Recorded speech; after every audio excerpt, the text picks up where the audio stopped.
biggest learning for me over the period of time when I was the captain was, a lot of times I used to think this is common sense.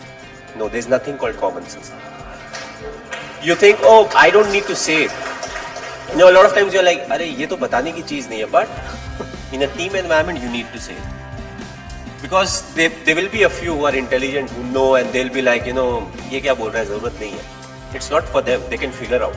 It's for the person who doesn't understand. But it's very bad to address it to only one person, because then he knows that ye mujhe hi bol raha hai.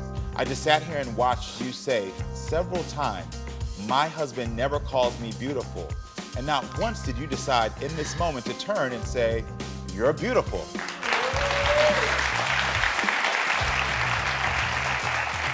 Because there's a whole bunch about not having the same emotional bandwidth to be able to communicate maybe the same way she does. She can be overly expressive. But there's another thing about just showing common decency to your wife.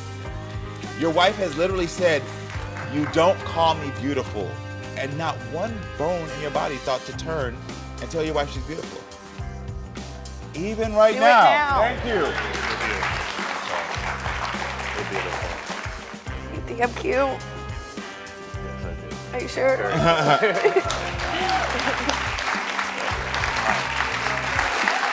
Would you allow somebody like Anthony Joshua to box in women's boxing in a year's time if he had the treatment? If he was in a woman's size weight category, yes, I would. You would let Floyd Mayweather, Crazy. who is pound for pound the most successful boxer in male history, in a year's time compete at the same weight against women? Yeah, if there's a weight category. This is nonsense. I'm sorry. How could you Garbage. possibly countenance putting Floyd Mayweather, the most dangerous boxer pound for pound, arguably in the history of boxing, into a ring with women born to female bodies? This is where the argument becomes utterly ridiculous. It's not transphobic to say so. It's common sense.